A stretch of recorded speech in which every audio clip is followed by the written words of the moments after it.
Ladies and gentleman, ರಾಜ್ಯದಲ್ಲಿ ಕಾವೇರಿ ಇರುವ CM ಕುರ್ಚಿ ಕದನ ಸದ್ಯಕ್ಕೆ ತಣ್ಣಗಾಗುವ ಲಕ್ಷಣಗಳೇ ಗೋಚರಿಸ್ತಾ ಇಲ್ಲ. ಸಿದ್ದರಾಮಯ್ಯ ಅವರು ಸಿಎಂ ಸೀಟನ್ನ ಬಿಡೋದೇ ಇಲ್ಲ ಅನ್ನೋದನ್ನ ಖಚಿತಪಡಿಸಿಕೊಂಡಿರುವ ಡಿಕೆ ಶಿವಕುಮಾರ್ ಅಂತಿಮವಾಗಿ ಹೈಕಮಾಂಡ್ ಬಳಿ ಐಸ್ಲಾ ಪೈಸ್ಲಾ ತೇಲಿಸಿಕೊಳ್ಳೋದಕ್ಕಂತಾನೆ ದೆಹಲಿಗೆ ಹೋಗಿದ್ರು. ಆದ್ರೆ ಸೋನಿಯಾ ಮೇಡಮ್ ಹೇಳಿದ್ದೇನು, ರಾಹುಲ್ ಗಾಂಧಿ ಹೇಳಿದ್ದೇನು, ಪ್ರಿಯಾಂಕಾ ಗಾಂಧಿ ಹೇಳಿದ್ದೇನು? ಹಾಗಾದ್ರೆ ಈ ಮೂವರಲ್ಲಿ ಸೋನಿಯಾ ಗಾಂಧಿ ನೀಡಿರುವ ಭರವಸೆ ಡಿಕೆಗೆ ವಿಶ್ವಾಸವನ್ನ ಹೆಚ್ಚು ಮಾಡಿದ್ಯಾ? ಎಸ್ ವೀಕ್ಷಕರೇ, ನೆಲ ಜಲ ಭಾಷೆಗಾಗಿ ಪ್ರಾಮಾಣಿಕ ಪತ್ರಿಕೋದ್ಯಮ. ನೀವು ನೋಡ್ತಾ ಇದ್ದೀರಾ ಫೋಕಸ್ ಟಿವಿ. ನಾನು ಶಿವು ರಾನರಾಪುರ.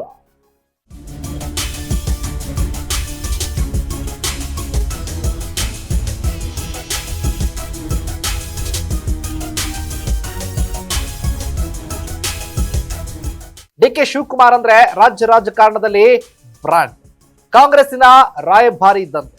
ಇವರ ಕಾಂಗ್ರೆಸ್ ನಿಷ್ಠೆ ಇದಕ್ಕೆ ಸಾಕ್ಷಿ. ಸಿಎಂ ಸಿದ್ದರಾಮಯ್ಯ ವಲಸೆ ಬಂದವರು, ಆದ್ರೆ ಹುಟ್ಟಿನಿಂದಲೂ ಡಿಕೆ ಹುಟ್ಟು ಕಾಂಗ್ರೆಸ್ಸಿಗ.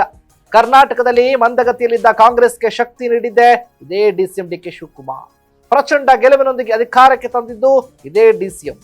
ಕಾಂಗ್ರೆಸ್ ಸಂಪ್ರದಾಯದಂತೆ ಕೆಪಿಸಿಸಿ ಅಧ್ಯಕ್ಷರಾದವರೇ ಸಿಎಂ ಆಗಬೇಕಾಗಿತ್ತು. ಆದ್ರೆ ಬದಲಾದ ಸಂದರ್ಭದಲ್ಲಿ ಸಿದ್ದರಾಮಯ್ಯ ಸಿಎಂ ಆದ್ರು. ಆಗಿನಿಂದಲೂ ಈಗಿನವರೆಗೂ ಕೂಡ ಡಿಕೆಗೆ ಸಿಎಂ ಸೀಟು ಸಿಗದಾಗಿದೆ.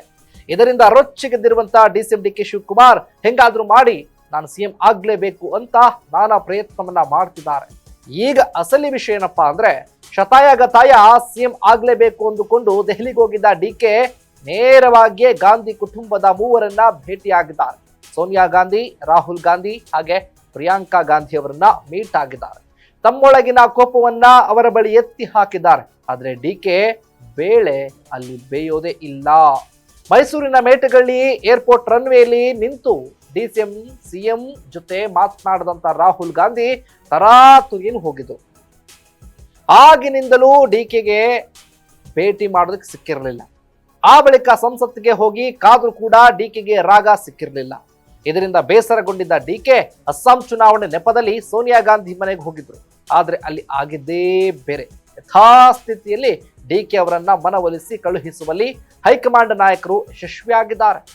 ಇದರಿಂದ ರೊಚ್ಚಿಗೆದ್ದಿರುವಂತಹ ಡಿಕೆ ಎಲ್ಲದಕ್ಕೂ ನಾನ್ ಕೇರ್ ಮಾಡಲ್ಲ, ನನ್ನನ್ನ ಈ ಬಾರಿಯೇ ಸಿಎಂ ಮಾಡಬೇಕು, ಇನ್ನು ನಾನು ಎಷ್ಟು ದಿನ ಕಾಯ್ಬೇಕು ಹೇಳ್ಬಿಡಿ. ಸಿದ್ದರಾಮಯ್ಯ ಅವರು ನನ್ನ ಅವಧಿಯಲ್ಲೇ ಇನ್ನೂ ಕೂಡ ಸಿಎಂ ಮಾಡಿದ್ದೀರಿ, ಇನ್ನು ನಾನು ಸಹಿಸಲ್ಲ, ನಾನು ಸಿಎಂ ಆಗ್ಲೇಬೇಕು ಅಂತ ಶಿವಕುಮಾರ್ ಸೋನಿಯಾ ಗಾಂಧಿ ಅವರ ಬಳಿ ಮಾತನಾಡಿದ್ದಾರೆ ಎನ್ನಲಾಗ್ತಿದೆ. ಡಿಕೆ ಶಿವಕುಮಾರ್ ಎಲ್ಲಾ ಮಾತನ್ನ ಕೇಳಿರುವ ಸೋನಿಯಾ ಗಾಂಧಿ, ಡಿಕೆ ಶಿವಕುಮಾರ್ ಅವರೇ ಇಷ್ಟೇ ದಿನ ಸೈಲೆಂಟ್ ಆಗಿಬಿಟ್ಟಿದ್ದೀರಿ, ಇನ್ನು ಸ್ವಲ್ಪ ದಿನ ತಡ್ಕೊಂಡು ಬಿಡಿ, ಸ್ವಲ್ಪ ಅಡ್ಜಸ್ಟ್ ಮಾಡ್ಕೊಳ್ಳಿ, ನಿಮಗೆ ಖಂಡಿತ ಒಳ್ಳೆ ದಿನಗಳು ಒಂದೇ ಬರುತ್ತೆ, ನಿಮ್ಮ ಶ್ರಮ ವ್ಯರ್ಥ ಆಗೋದಿಲ್ಲ, ನನ್ನ ಮೇಲೆ ನಂಬಿಕೆ ಇಡಿ ಅಂತ ಅಭಯವನ್ನ ಕೊಟ್ಟಿದ್ದಾರಂತೆ. ಆದ್ರೆ ಡಿಕೆ ಅಲ್ಲಿವರೆಗೆ ಸೈಲೆಂಟ್ ಆಗಿರ್ತಾರಾ?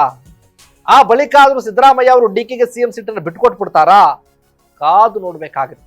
ಒಟ್ಟಾರೆ ಸಿಎಂ ಕುರ್ಚಿ ಕದನ ಕಾವೇರಿದ್ದು ಸಿಎಂ ಸೀಟು ಪಡೆದೇ ಬೆಂಗಳೂರಿಗೆ ಬರಬೇಕು ಅಂದ್ಕೊಂಡು ದೆಹಲಿಗೆ ಹೋಗಿದ್ದ ಡಿಕೆ ಶಿವಕುಮಾರ್ ಬರಿಗೈಯಲ್ಲಿ ವಾಪಸ್ ಆಗ್ತಾರೆ.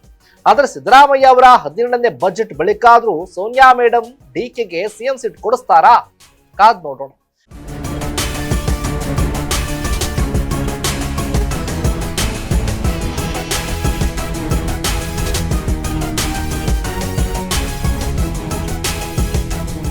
ಇದಾಗಿತ್ತು ಫೋಕಸ್ನ ಸ್ಪೆಷಲ್ ಸ್ಟೋರಿ. ನೆಲ ಜಲ ಭಾಷೆಗಾಗಿ ನೋಡ್ತಾ ಇರಿ ಫೋಕಸ್ ಟಿವಿ.